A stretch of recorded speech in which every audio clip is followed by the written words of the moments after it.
I'm Kimberly Ferguson, CEO and founder of Emerald Expectations Accounting. I'm so happy you're here. The Emerald Corner is a place where life and business meet. So we want to share with you the process of running a business while maintaining a life with your loved ones. In today's video, we're going to be talking about some boundaries that you should consider setting when you start your own business. When reaching out to the business owners in my life, I did have one in particular ask me about what I mean by boundaries. So let me expand a little bit on that. Remember how we talked about how your business may look different than someone else's business, even though you do the exact same thing? If you didn't catch that video, I will go ahead and link it above for you. One of the reasons that your business might not look like someone else's business is these boundaries that we set. Some people might be okay with their clients texting them on their personal number, while some people might want to keep a separate business line that they use to connect with just their clients. So this is a boundary, right? And it's based upon your personal needs and desires. But you have the right to build these imaginary lines of separation in your business and for whatever your own reasons are. It may be that you need a separation between work and personal in order for you to keep your sanity. It may be because this is the only way that you can be truly present with your family. Whatever the reason is, it's acceptable because this is your business, okay? Keep that in mind as we kind of go through these. We all want to be of service, of course, but we also need to consider the consequences of each little decision that we make in our business because you're going to be the only one who is considering them, okay? Brené Brown puts it nicely when she says, when we fail to set boundaries and hold people accountable, we feel used and mistreated. This is why we sometimes attack who they are, which is far more hurtful than addressing a behavior or choice. Keep in mind that you are in control of the boundaries that you set in your life and your business, and you're really the only one who's going to have to deal with the consequences of those decisions. It's not 100% the client's fault if they're reaching out to you at 11 p.m. at night on your personal cell phone if you never told them that that wasn't okay. Obviously, there are some natural boundaries in life that, would be considered in this situation, but it's not 100% their fault too. You have to accept your responsibility in this situation too, right? Obviously, each new business owner is going to be a little bit different, but I've spoken to a number of small business owners and several boundaries seem to really stand out. These boundaries are ones that people often have difficulty implementing in the beginning stages of their business because they want to get the client, right? And then they end up having to implement them later on, which actually makes it even more difficult. So let's jump in. So the first boundary that you might want to set in your business is to make your business your business. So don't let anyone else run the show.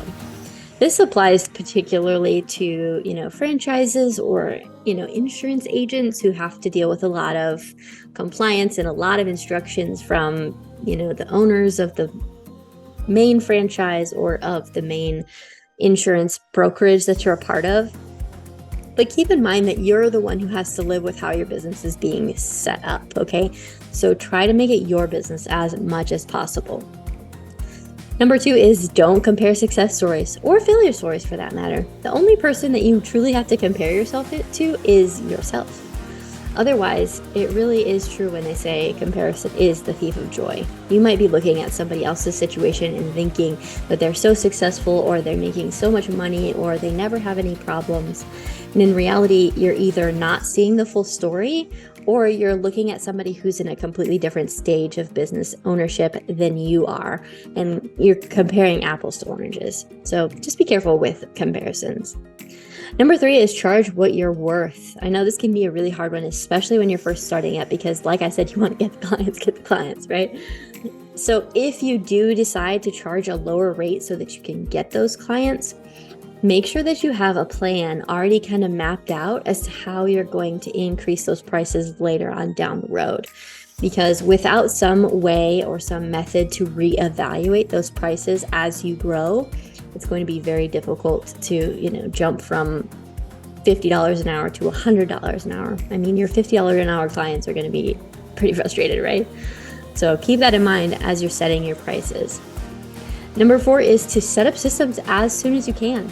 Eventually, you're going to want to grow your business, and that is going to be next to impossible if you can't get the systems out of your brain and onto paper or onto a computer. Eventually, you're going to want to hand a lot of this stuff off to someone else. And if you already have a method mapped out as to the steps that they have to follow in order to complete those tasks, you can literally just say, here you go. Follow the steps, do the job. You know what I mean? It's going to be much, much easier to bring on new people to take over things that you've been doing if you have a system in place.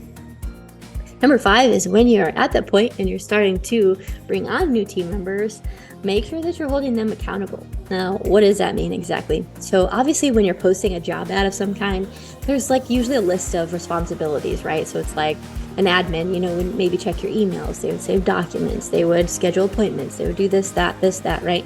There's a list of things that they're responsible for.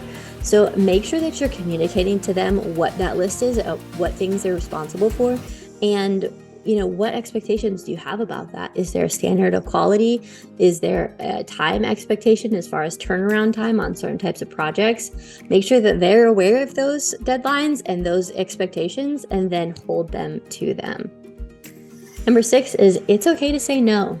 As one of the business owners that I talked with mentioned, no is a full sentence. It doesn't have to be rude. It doesn't have to be mean. And it's actually something that will make you a better business owner.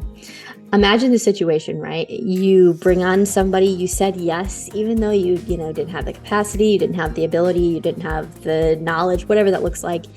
And they're counting on you to complete this task for them. But week or 2 or 3 or however much time has passed by, goes by, and you have to tell them you can't do it. And now you've left them in a lurch because you said you were going to do it, but you can't do it, right? So sometimes it is better to just say no, and they will appreciate you saying no because they will find somebody who can actually do it for them, and you will appreciate it because you won't feel overwhelmed, exhausted, stressed out, whatever that looks like, trying to figure out how to make it work. Number 7 is respect your time. Set business hours and stick to them as much as possible. And I mean this with your clients, but I also mean this with yourself. I think a lot of the times it's actually not the clients who are asking us to break our office hours, it's us. I have to get this done, so I'm going to work until midnight in order to get it done, right? But that isn't sustainable. And a lot of times it's not even what your client is asking you to do, it's you. So keep that in mind. Try to set business hours, try to stick to them. There's also something to be said for if you have a specific busy time. So like if you're a health insurance agent, for example, and you have specific open enrollment times, there's 45 days or 60 days in 1 year that you have to get a lot done. Now, it is okay for you to go ahead and say, I'm going to extend my business hours during that period of time. So normally I only work till 5, but during that time I'm going to work till 8 or 9 or whatever that looks like for you. But the similar rules still apply. Try to still set business hours, try to still set expectations and communicate them with your clients. But just, note that for this brief period of time, this is going to be adjusted. But then it goes back to normal afterwards. You know what I mean? Number 8 is be fully present. So part of clocking out and having business hours is making sure that you leave the work at work as much as possible. Try to always remember that your job and your business can be replaced. Time with your family or loved ones cannot be replaced. You just miss those moments, right? I know this can be a little bit hard if you're working from home, and that's why having a designated work area can be so important. If at all possible, try to have an office space where you can actually close the door and leave work behind. Number 9 is it's important to remember that your business is not the most important thing. So this kind of goes along with being fully present, but keep in mind that you are replaceable when it comes to work. So just like if you had a job and you died or you got sick, you'd be replaced in a few days probably. But with your family, you cannot be replaced. You're irreplaceable. So try to always remember what is important in your life. And number 10 is don't forget about your money. Okay, we're planning for everything else. So we need a planner for our money as well. Plan a budget. Think about taxes, making sure you're setting aside money for taxes because that's your responsibility now. It's no longer on an employer. It is your responsibility to make sure that you have enough money set aside for taxes and you're paying them, quarterly if you are required to do so. Well, what do you think? Which one of these is your favorite? And what are some boundaries that you've set in your business or you would set if you don't have a business yet? I'd love to hear your thoughts in the comments below. Well, thank you so much for watching. I hope you have a fantastic day, and I will see you in my next video.